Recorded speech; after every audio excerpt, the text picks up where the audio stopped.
اور کہتے جاتے تھے کہ لو اب جلنے کی سزا بھگتو، اور یہ سزا ہے جس کا سامان تمہارے اپنے ہاتھوں نے پیشگی مہیا کر رکھا تھا۔ تو یعنی اللہ تبارک تعالیٰ کی مدد و نصرت ان کے شامل حال ہوتی ہے، اور اس بنیاد پر ان کو فتح نصیب ہوتی ہے۔ یہاں اس سلسلے کے ساتھ اس بات کا ذکر کیا گیا، ایک مثال دی گئی کہ اہل مکہ کے ساتھ، مشرکین مکہ کے ساتھ بھی وہی ہوتا رہا ہے یا وہی ہو رہا ہے جو پہلے آل فرعون کے ساتھ ہوا یا ان لوگوں کے ساتھ ہوا جنہوں نے اللہ کی تعالیٰ کی آیات کو، ہدایات کو جھٹلایا، تو ان کو بھی شکست ہوئی اور ان کو بھی اللہ تبارک تعالیٰ نے شکست عطا فرمائی۔ یعنی اللہ تبارک تعالیٰ نے اپنی نعمت یاد دلائی اور دوسری طرف ایک تاریخی پس منظر بتایا کہ ہم نے اپنے دشمنوں کے ساتھ ہمیشہ اس طرح کیا ہے۔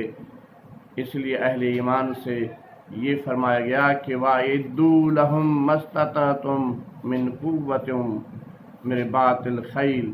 اہل ایمان سے اللہ تعالیٰ نے مخاطب ہو کر فرمایا کہ تم لوگ جہاں تک تمہارا بس چلے زیادہ سے زیادہ طاقت اور تیار بندے رہنے والے گھوڑے ان کے مقابلے کے لیے مہیا کر رکھو۔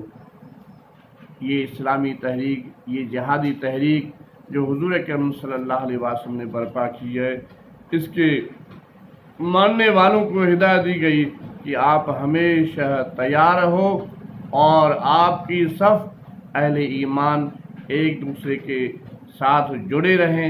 اللہ تعالیٰ نے ان کے دل کو جوڑ دیا ہے۔ ان کی قرآن مجید نے ایک وصف بیان کی کہ وَأَلَّفَ بَيْنَ قُلُوبِهِمْ، اور یہ بھی ایک نعمت حضور اکرم صلی اللہ علیہ وسلم کو یاد دلائی کہ اگر آپ کتنا بھی خرچ کرتے تو یہ نعمت نہ ملتی کہ، لیکن اللہ تبارک تعالیٰ نے ان کے دلوں کو آپس میں جوڑ دیا ہے۔ حضور اکرم صلی اللہ علیہ وسلم سے خطاب فرماتے ہوئے فرمایا یا ایھا النبی حسبک اللہ، اے نبی مومنوں کو جنگ پر ابھارو۔ اگر تم میں سے، اے نبی تمہارے لیے، تمہارے پیرو اہل ایمان کے لیے بس اللہ تعالیٰ کافی ہے۔ اے نبی صلی اللہ علیہ وسلم مومنوں کو جنگ پر ابھارو۔ اگر تم میں سے 20 آدمی صابر ہوں تو 200 پر غالب آئیں گے، اگر 100 آدمی ایسے ہوں تو منکرین حق میں 1000 آدمیوں پر بھاری ہوں گے۔ یعنی یہ اللہ تبارک تعالیٰ کے حق کی طاقت ہے کہ حق خود ایک طاقت ہے۔ جب اللہ کے بندے حق کو غالب کرنے کے لیے نکلتے ہیں تو اللہ تعالیٰ کی مدد، اس کی نصرت، اس کی تائید سے وہ بہت بڑی کثرت پر غالب آتے ہیں، اور اللہ کا حکم غالب آئے گا کیونکہ اللہ تعالیٰ کا حکم ہی غالب آنا ہے۔ اس کے بعد پھر اللہ تعالیٰ نے اس بات کا ذکر فرمایا کہ جو قید کیے گئے تھے اس کے لیے 2 تجاویز آئی تھیں، ایک حضرت عمر فاروق رضی اللہ تعالیٰ کی تجویز، ایک حضرت ابو بکر صدیق رضی اللہ تعالیٰ کی تجویز۔ سیدنا ابو بکر صدیق رضی اللہ تعالیٰ نے تجویز دی کہ ان سے فدیہ لیا جائے اور پھر ان کو آزاد کیا جائے۔ عمر فاروق رضی اللہ تعالیٰ نے انہیں قتل کرنے کی تجویز دی تھی، لیکن حضور اکرم صلی اللہ علیہ وسلم نے حضرت ابو بکر صدیق رضی اللہ تعالیٰ عنہ کی تجویز پر رحیمانہ انداز اور شفقت والے انداز سے عمل کیا تھا، لیکن اللہ تبارک تعالیٰ نے اس تجویز کو پسند نہیں فرمایا کہ اس تجویز پر عمل ہوتا جو سیدنا عمر فاروق رضی اللہ تعالیٰ عنہ کی تجویز ہے۔ اور یہ اسی لیے کہ جو کفار ہیں ان کی کمر توڑنا، ان کی طاقت کو ختم کرنا، ان کو زیر کرنا یہ ضروری تھا۔ اور اس ہدایت، اس نصیحت کے بعد فرمایا فَكُلُوا مِمَّا غَنِمْتُمْ حَلَالًا طَيِّبًا وَاتَّقُوا اللَّهَ إِنَّ اللَّهَ غَفُورٌ رَحِيمٌ۔ جو مال تمہیں دیا گیا ہے حلال ہے، پاک ہے، اللہ سے ڈرتے ہوئے یہ کھاؤ، یقیناً اللہ درگزر کرنے والا اور رحم فرمانے والا ہے۔ ہجرت کے حوالے سے ذکر ہوا کہ یہ جو ہجرت کرنے والے لوگ ہیں، مہاجر و انصار، یہ ایک دوسرے کے ساتھی ہیں، ایک دوسرے کے ولی ہیں، اور ان کے لیے اللہ تبارک تعالیٰ کے ہاں اجر ہے۔ اور وہ جو دوسرے گروہ ہیں وہ کفار، ایک دوسرے کے ولی ہیں، یہ ایک دوسرے کے ولی ہیں تو وہ ایک دوسرے کے ولی ہیں، وہ فساد پیدا کرنا چاہتے ہیں اور اہل ایمان اسلام کا نظام عدل نافذ کرنا چاہتے ہیں، اللہ کو راضی کرنا چاہتے ہیں۔ اور پھر بشارت دی گئی کہ والذین آمنوا وہاجروا وجاہدوا فی سبیل اللہ، ان کے لیے یہ بشارت دی گئی کہ ان کے ہاں اللہ کے ہاں بڑا اجر ہے۔ جو لوگ ایمان لائے، جنہوں نے اللہ کی راہ میں گھر بار چھوڑے، جدوجہد کی، جنہوں نے پناہ دی، مدد کی، وہی سچے مومن ہیں۔ ان کے لیے خطاؤں سے درگزر و بہترین رزق ہے۔ جو لوگ بعد میں ایمان لائے، ہجرت کر کے آئے اور تمہارے ساتھ مل کر جدوجہد کرنے لگے، وہ بھی تم ہی میں شامل ہیں، مگر اللہ کی کتاب میں خون کے رشتہ دار ایک دوسرے کے زیادہ حقدار ہیں۔ مگر اللہ کی کتاب میں خون کے رشتہ دار ایک دوسرے کے زیادہ حقدار ہیں، یقیناً اللہ ہر چیز جانتا ہے۔ یعنی اللہ تبارک تعالیٰ نے یہ ہدایت فرمائی کہ یہ واضح بتا دیا کہ جن لوگوں نے اللہ کی راہ میں ہجرتیں کی ہیں، قربانیاں دی ہیں، اللہ کے ہاں ان کے لیے بڑا اجر ہے، بڑا انعام ہے، اور ان کے لیے مغفرت ہیں اور رزق کریم ہے۔ اس کے بعد پھر سورہ توبہ کا آغاز ہو جاتا ہے۔ یہ مدنی سورت ہے۔ اس میں اللہ تبارک و تعالیٰ نے اللہ تبارک تعالیٰ نے اعلان برت ہے کہ اللہ اس کے رسول کی طرف سے ان مشرکین کو جن سے تم نے معاہدے کیے تھے، بس تم لوگ ملک میں 4 مہینے چل پھر لو، جان رکھو کہ تم اللہ کو عاجز کرنے والے نہیں۔ یہ اللہ منکرین حقیق کو رسوا کرنے والا ہے کہ معاہدوں کے بعد جو معاہدے توڑتے ہیں تو پھر اہل ایمان کے لیے بھی کھلم کھلا معاہدہ توڑنے کی بات کی گئی، اور ان کی جو معاہدہ شکنی ہے، چھپکے سے اور خیانت کا انداز ہے، قرآن مجید نے اس کی مذمت کی، اور بڑی اپنی طرف سے وہ اصول قاعدے ضابطے بناتے تھے۔ ان کو بتایا گیا کہ مہینے یہ جو حلال و حرام آپ خود ہی بناتے ہیں، مشرکین مکہ خود ہی طے کرتے ہیں کہ حلال مہینہ کون سا ہے، حرام مہینہ کون سا ہے، حالانکہ مہینے اللہ تبارک تعالیٰ نے بنائے۔ تو پس جب حرام مہینے گزر جائیں تو مشرکین کو قتل کرو، جہاں پاؤ انہیں پکڑو، گھیرو، اور ہر گھات میں ان کی خبر لینے کے لیے بیٹھو۔ پھر اگر وہ توبہ کر لیں، نماز قائم کریں، زکوٰۃ دیں تو انہیں چھوڑ دو۔ اللہ تعالیٰ درگزر کرنے والا، رحم فرمانے والا ہے۔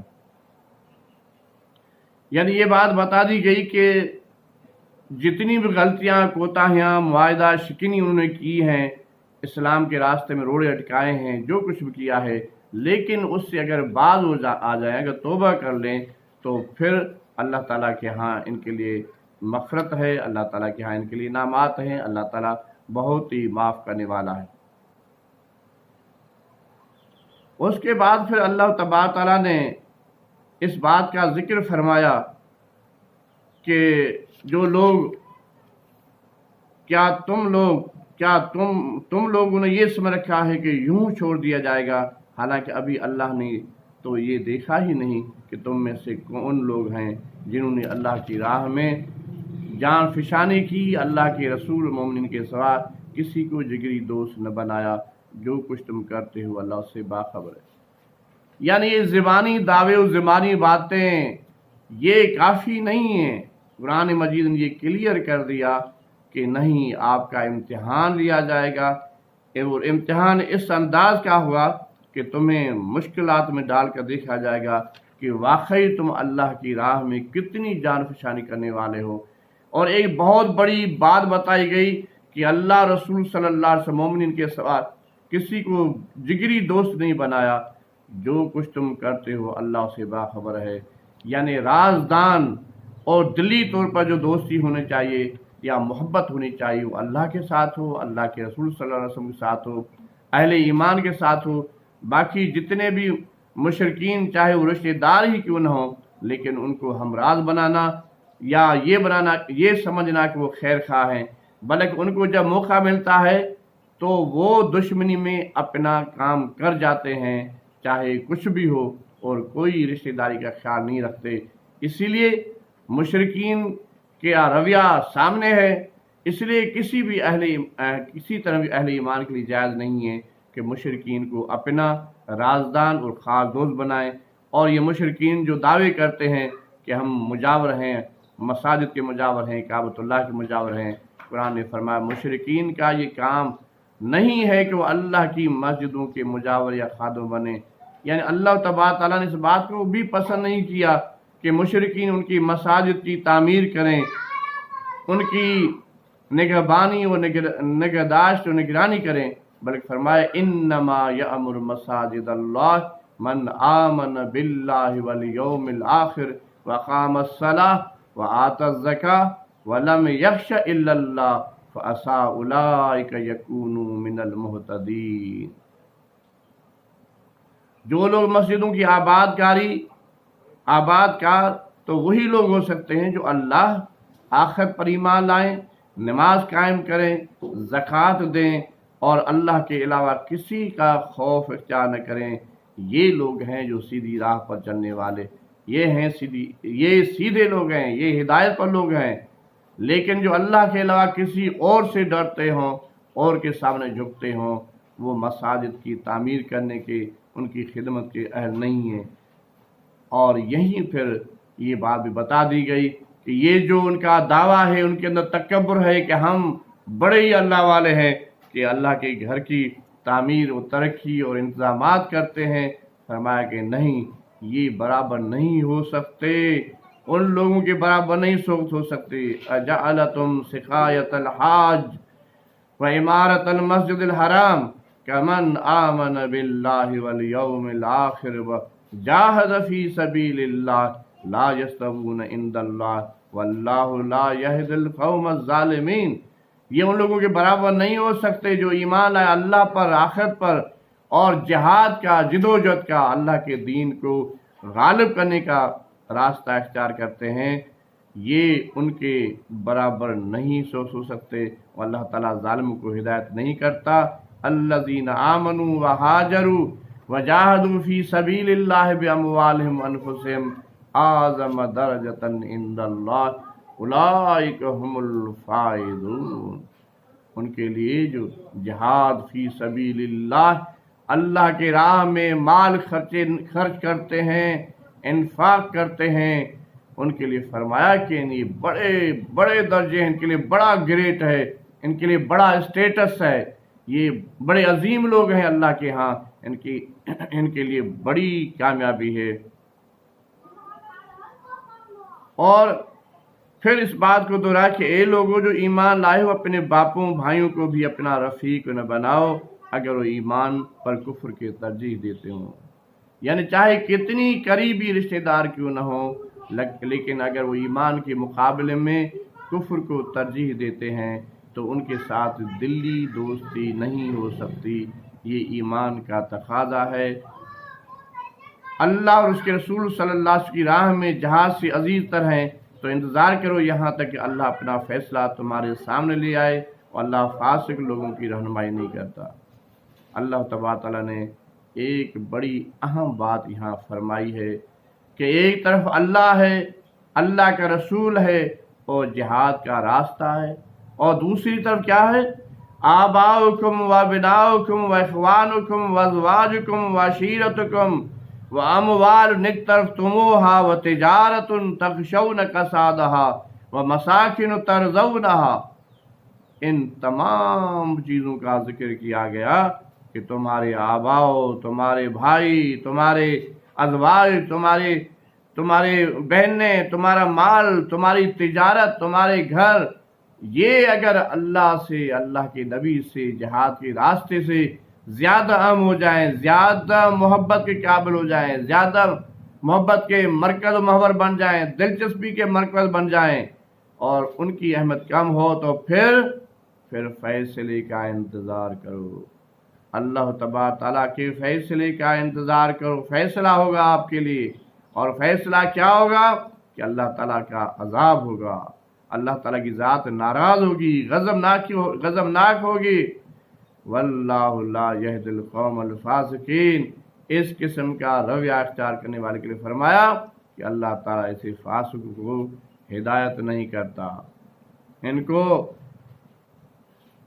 ان کی رہنمائی نہیں کرتا، ان کو سیدھا راستہ دکھائی نہیں دے گا۔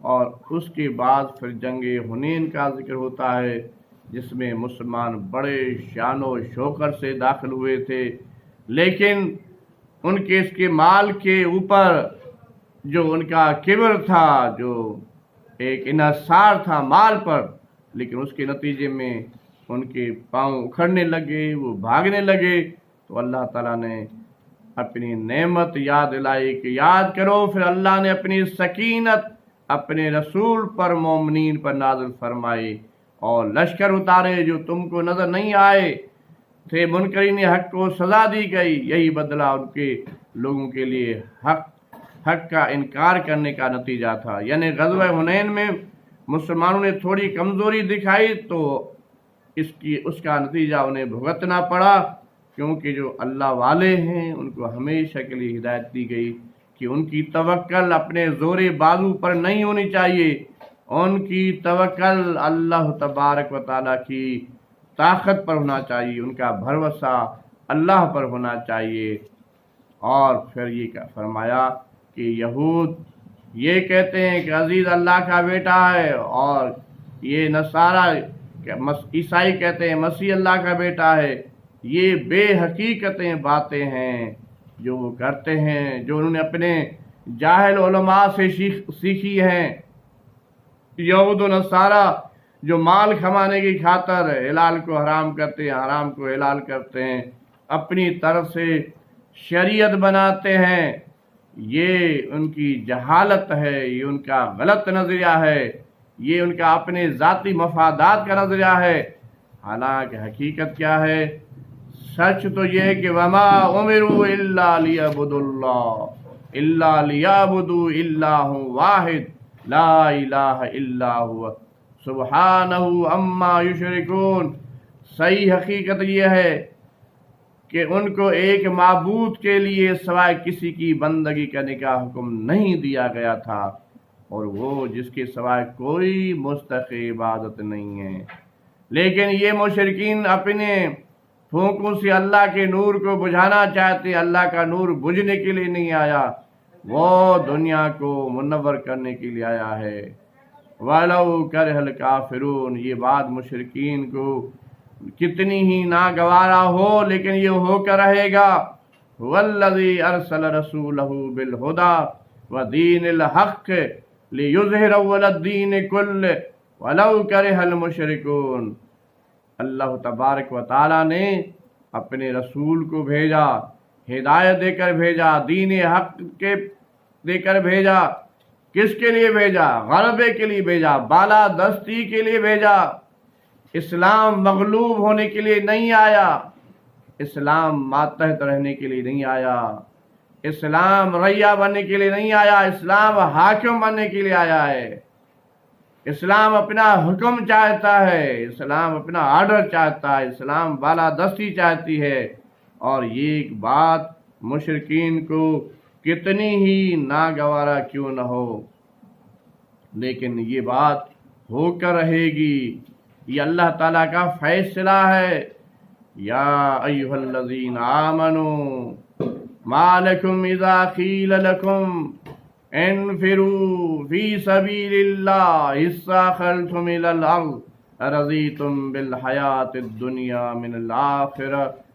غزوہ تبوک کا ذکر شروع ہو جاتا ہے۔ ایک بہت بڑی طاقت کے ساتھ مسلمانوں کے مقابلے کا وقت آ گیا، لیکن بڑی عجیب کیفیت ہے کہ ایک طرف بڑی طاقت کے ساتھ مقابلہ ہے اور دوسری طرف مسلمانوں کی کمزور حالی ہے، فصل تیار ہیں، موسم بھی گرم ہے، بہت بڑا امتحان ہو گیا ہے۔ تو اللہ تعالیٰ نے تمام مسلمانوں کو، اہل ایمان کو خطاب کرتے ہوئے فرمایا، تمہیں کیا ہو گیا ہے کہ تمہیں کہا جا رہا ہے کہ اللہ کی راہ میں نکلو، تو تمہارے رجحانات بتا رہے ہیں، کچھ کمزور لوگوں کے رجحانات بتا رہے ہیں کہ وہ زمین سے چمٹ کر رہنا چاہتے ہیں، زمین کو ترجیح دیتے ہیں اور اس بات پہ راضی ہو جاتے ہیں، دنیا کی زندگی کو آخرت کے مقابلے میں ترجیح دیتے ہیں، حالانکہ وہ بہت قلیل ہے۔ اگر تم نہیں نکلے تو تمہیں دردناک عذاب دیا جائے گا، سزا دی جائے گی، ہاں، اور پھر تمہاری جگہ کسی اور گروہ کو کھڑا کیا جائے گا۔ اور آپ کو معلوم ہونا چاہیے کہ اگر اللہ تبارک تعالیٰ کی راہ میں نکلو تو آپ کو معلوم نہیں ہے کہ جب وہ صرف 2 تھے اور غار کے اندر تھے تو وہ اپنے صاحب کو لصاحب ہی، اپنے دوست کو فرما رہے تھے کہ لا تحزن ان اللہ معنا۔ حضور اکرم صلی اللہ علیہ وآلہ وسلم نے، سیدنا ابو بکر صدیق نے جب ذکر فرمایا کہ دشمن قریب آ پہنچا ہے غار کے، تو آپ نے فرمایا کہ لا تحزن، اے ابو بکر گھبراؤ نہیں، ڈرو نہیں، بے شک اللہ تبارک تعالیٰ ہمارے ساتھ ہے۔ تو یہ سکینت کون نازل کرتا ہے، یہ مدد کون بھیجتا ہے؟ یہ اللہ تعالیٰ کی ذات ہے، اور اس کا کلمہ وَكَلِمَةُ اللَّهِ الْعُلْيَا، اس کا کلمہ اعلیٰ ہے، علیا ہے۔ واللہ عزیز حکیم، وہ زبردست قوت والا بادشاہ ہے، حکیم ہے۔ اس لیے انفروا خفافا وثقالا وجاہدوا باموالکم وانفسکم فی سبیل اللہ ذالکم خیر لکم ان کنتم تعلمون۔ ادھر ادھر کی باتیں نہ کرو، بہانہ بازی نہ کرو، اللہ کے راہ میں نکل پڑو، اللہ کے راہ میں نکلو۔ جو بھی تمہاری کیفیت ہے، امیر ہو، غریب ہو، کمزور ہو، طاقتور ہو، گرمی ہے، سردی ہے، اللہ کے راہ میں نکلنا ہے، اور اپنا مال بھی پیش کرنا ہے، اپنی جان بھی پیش کرنا ہے۔ یہ تمہارے لیے بہتر ہے، اس میں تمہارا مستقبل ہے، اس میں تمہارے حال کی عزت ہے، یہی تمہارے لیے بہتر ہے۔ قرآن مجید نے اہل اسلام کو، اہل ایمان کو یہ بات کلیئر کر دی کہ کسی کمزوری کا دکھانا یہ تمہارے حق میں نہیں ہے، بلکہ اللہ تبارک تعالیٰ پر توکل کرتے ہوئے میدان میں نکلنا یہ تمہارے لیے بہتر ہے۔ لا یستأذنک الذین یؤمنون باللہ والیوم الآخر ان یجاہدوا باموالہم وانفسہم واللہ علیم بالمتقین۔ یہ جو معذرتیں کرنے والا کام ہے، فرمایا کہ اہل ایمان معذرت نہیں کرتے، اہل ایمان تو تیار رہتے ہیں، اہل ایمان تو اپنی ہر چیز قربان کرنا چاہتے ہیں۔ یہ معذرتیں تو وہ کرتے ہیں جن کے ہاں ایمان نہیں ہے۔ لا یؤمنون باللہ والیوم الآخر، یہ ایسے لوگ ہیں جن کے ہاں ایمان نہیں ہے، کمزور لوگ ہیں، یہ معذرتیں کرتے ہیں۔ لیکن جو اللہ تعالیٰ سے اور حضور اکرم صلی اللہ علیہ وسلم میں صحیح ایمان والا تعلق رکھتے ہیں، وہ کبھی معذرتوں پر گزارا نہیں کرتے۔ ہاں، اگر انہیں مجبوری ہوتی ہے، شرعی مجبوری ہوتی ہے، تو اس میں کوئی قباحت نہیں ہے، لیکن ان کی معذرت تب قبول ہوگی کہ ان کی واقعی اللہ سے محبت ہو، اللہ کے رسول سے محبت ہو، ایمان سچا ہو، پھر کوئی کمزوری ہے، سواری نہیں ہے۔ اور جنہوں نے معذرت کی، سواری نہ ہونے کی وجہ سے جب گھر واپس جا رہے تھے تو روتے ہوئے جا رہے تھے، خوش کچھ نہیں جا رہے تھے کہ جان چھوٹ گئی، ہماری بات قبول ہو گئی، ہماری معذرت قبول ہو گئی، ہم مشقت سے بچ گئے، پریشانیوں سے بچ گئے، تلوار چلانے سے بچ گئے، ہم اب کاروبار کریں گے۔ نہیں، وہ معذرت کرنے کے بعد، معذرت قبول ہونے کے بعد روتے ہوئے جا رہے تھے کہ ایک اہم کام، ایک اہم عبادت، ایک اہم فریضہ ہم اس کو ادا کرنے کے مستحق نہیں ٹھہرے۔ اور اہل ایمان کی توکل وَعَلَى اللَّهِ فَلْيَتَوَكَّلِ الْمُؤْمِنُونَ، اہل ایمان تو اللہ تبارک و تعالیٰ پر توکل کرتے ہیں۔ باقی جہاں تک یہ معاملہ ہے منافقین کا، تو اگر یہ اللہ کی راہ میں بحالت مجبوری خرچ بھی کرتے ہیں، نماز کے لیے بھی آتے ہیں، تو قرض مساتے ہوئے آتے ہیں، تو ان کی کوئی چیز جو اللہ کی راہ میں بعد ناخواستہ خرچ کرتے ہیں، کوئی اللہ کے یہاں قبول نہیں ہے۔ منافق حالات کی دباؤ کی وجہ سے نماز بھی پڑھتا ہے، کچھ خرچ بھی کرتا ہے، یہ حالات کا دباؤ ہوتا ہے، پریشر ہوتا ہے، لیکن اللہ کے ہاں اس کا کوئی اجر نہیں۔ اللہ تو دل کو دیکھتا ہے، دل کو۔ جو دل کے حضور سے، محبت سے، پیار سے، ایمان سے اللہ کی راہ میں خرچ ہو تو اللہ تعالیٰ اس کو پسند کرتا ہے۔ یہ منافقین کی دولت، یہ منافقین کی کثرت ازواج، یہ تمہیں دھوکے میں نہ ڈالے۔ اس کا مطلب یہ نہیں ہے کہ اللہ ان سے راضی ہے۔ اللہ تو یہ چاہتا ہے کہ انہی چیزوں کے ذریعے سے ان کو دنیا کی زندگی میں مبتلا عذاب کرے، جان بھی دیں تو انکار حق کی حالت میں دیں۔ یہ جو مال کی محبت میں، اولاد کی محبت میں غرق ہو گئے ہیں، ایک ہی فکر ہے صبح شام، اولاد کی اور مال بڑھانے کی فکر ہے۔ اللہ نے چاہا ہے کہ یہ اس میں ہی غرق ہو جائیں، اسی پہ جان دیں۔ یہ کھرے ایمان والے نہیں، یہ جھوٹے ہیں، ایمان ان کے دلوں کے اندر داخل نہیں ہوا۔ قسمیں کھا کھا کر بھی کہتے ہیں کہ ہم تمہیں سے ہیں۔ یہ منافقین کے چھپنے کا انداز ہوتا ہے کہ ان کا تعلق دلی کسی اور کے ساتھ ہوتا ہے، لیکن اسلام کا رعب، اسلام کی بالادستی، اس کا ماحول دے کر قسمیں کھا کھا کر کہتے ہیں ہم تمہارے ساتھ ہیں۔ اور اگر کوئی چیز ان کو کم دی جائے تو اس پہ بگڑ جاتے ہیں کہ ہمارا تو اتنا حصہ تھا، ہمارا تو اتنا حصہ تھا، ہمارا تو اتنا حصہ تھا۔ صبر نہیں کرتے۔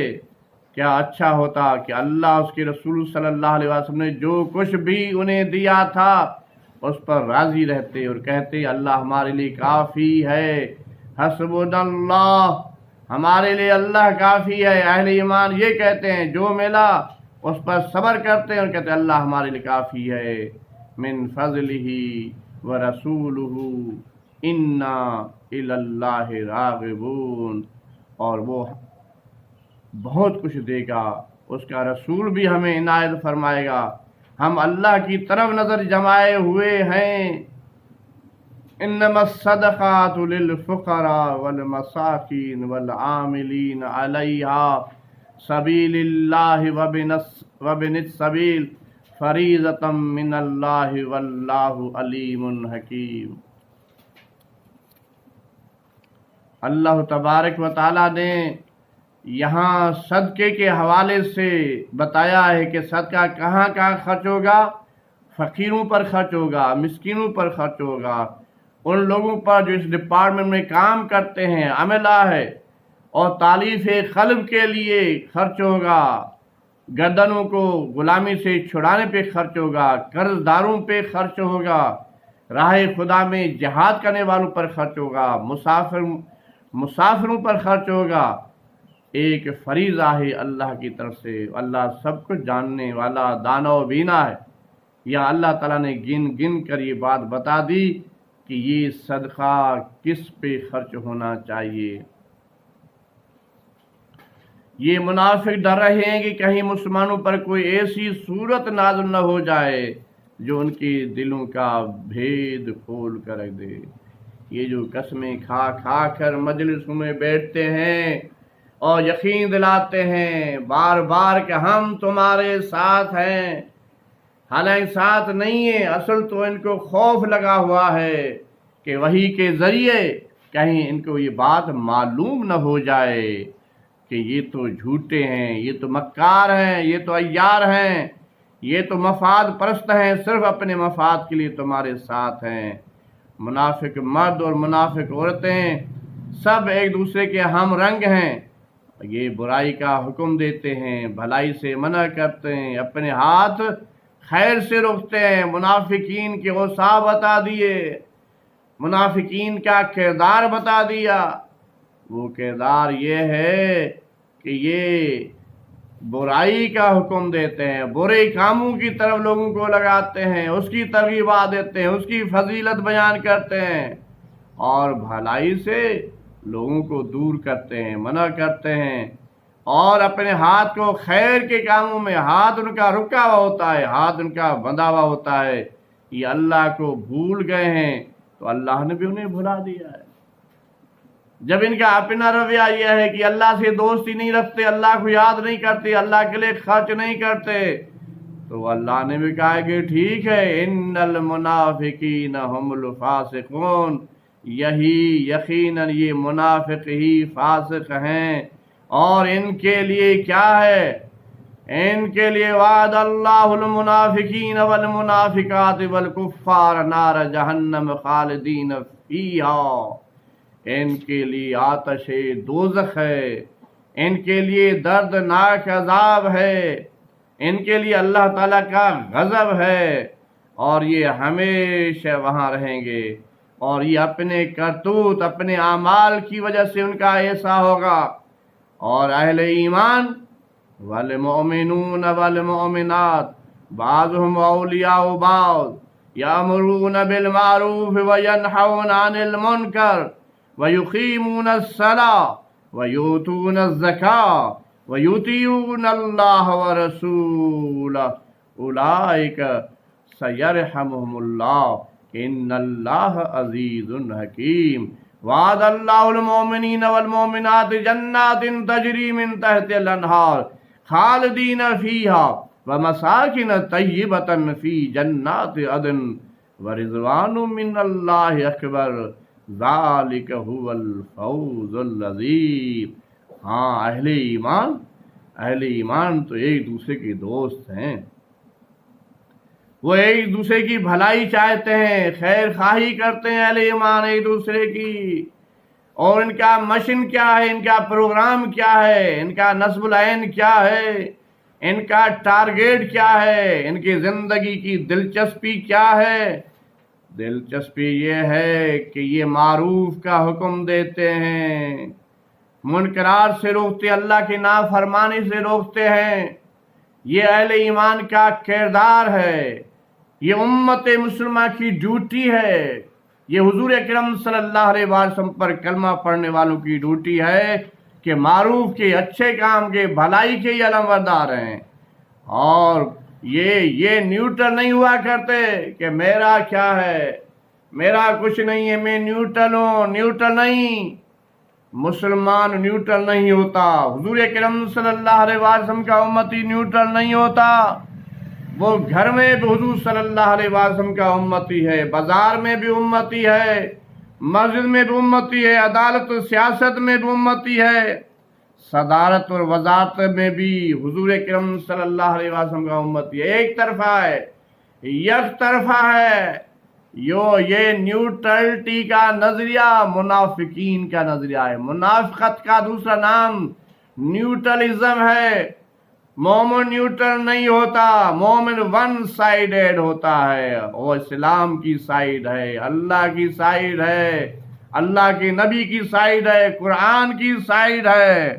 اور فرمایا کہ وہ نماز قائم کرتے ہیں، زکوٰۃ دیتے ہیں، اللہ رسول کی اطاعت کرتے ہیں، ان کے لیے بڑے انعام ہیں اللہ کی طرف، جو عزیز ہے، جو حکیم ہے، پاکیزہ گھر ہیں، باغات ہیں، رضوان ہے۔ اور یہ بہت بڑی کامیابی ہے جو اہل ایمان کے لیے۔ اے نبی اکرم صلی اللہ علیہ وآلہ وسلم، کفار و منافقین دونوں کا پوری قوت سے مقابلہ کرو اور ان کے ساتھ سختی سے پیش آؤ۔ اب وقت آ گیا ہے، اسلام کی بالادستی ہو گئی ہے، اسلام کی طاقت آ گئی ہے، اب ان سے رعایت نہیں کرو۔ انہوں نے بہت برا کردار ادا کیا ہے اسلام کے مقابلے میں، اب ان سے کوئی رعایت نہیں ہوگی، ان کا قتال ہوگا، ان کی قلع قمع کی جائے گی۔ یہ مذاق اڑاتے رہے، مذاق، اسلام کا مذاق اڑاتے رہے، اہل ایمان کا مذاق اڑاتے رہے، اللہ ان مذاق اڑانے والوں کا مذاق اڑاتا ہے، اور ان کے لیے دردناک سزا ہے، ان کے لیے سزا ہی سزا ہے۔ اے نبی اکرم صلی اللہ علیہ وآلہ وسلم، کہیں محبت میں، کہیں پیار میں، کہیں رحمت میں 70 مرتبہ بھی اگر ان کے لیے دعائے مغفرت کرو تو قبول نہیں ہوگی۔ منافقین کے لیے سید الانبیاء کو منع فرمایا کہ اس کی نماز جنازہ نہ پڑھو،